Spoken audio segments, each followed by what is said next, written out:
gotten so bad for black men that they said, well, I don't even want to deal with this, and the woman is in a situation where she's been incentivized to separate herself from the children's father.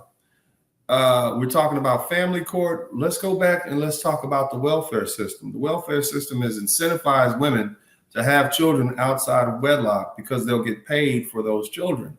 If they have a man in the house, typically they won't receive any compensation. So what do you get? I can have this man. I have to listen to him. I probably got to cook and clean for him and deal with his crap. Or I can have this money and the children and my freedom. Now, it might not be a lot of money, but they'll give me a house, they'll give me food stamps, they'll give me a monthly stipend. May not be a much, but it's a subsistence. And on top of that, I don't have to work. And for the most part, I get to be in charge of the house. I get total control of the house and the children. I get to dictate the terms of the relationship with the man and the children. He can see the kids when I want him to see the kids. Got it.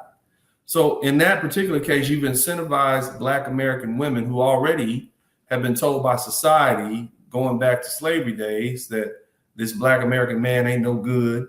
And, you only dealing with him because you had to, because you needed to be together, in a segregated society. It's just us. So we needed each other. But now you don't need each other.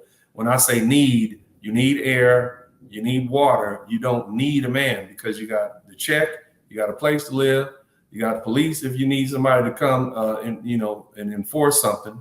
And you got food stamps and you have your children. They don't necessarily need you. So there's a financial incentive to keep the relationships separate and apart.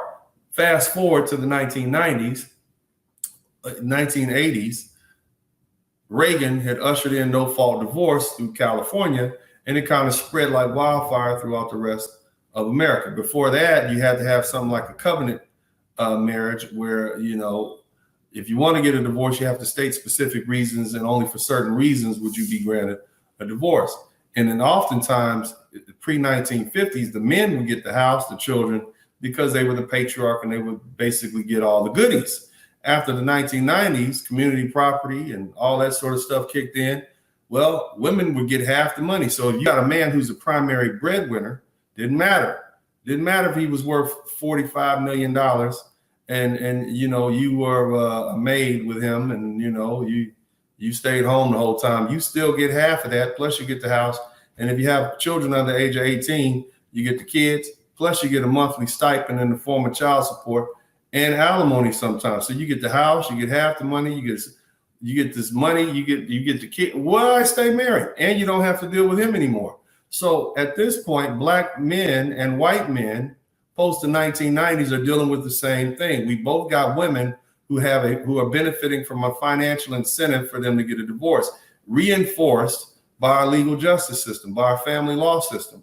So you wonder why the trend is get a divorce. You wonder why we have 80% out of wedlock birth rate in the United States, because there's a financial incentive to do so. The government, through its policies or through its negligent policies or its failed policies, has created an incentive to get away, to do away with the family. Now, by contrast, when you go overseas, they don't have that. They don't have these social systems set up that'll take care of you if you have a baby, not across the board, especially in less developed countries.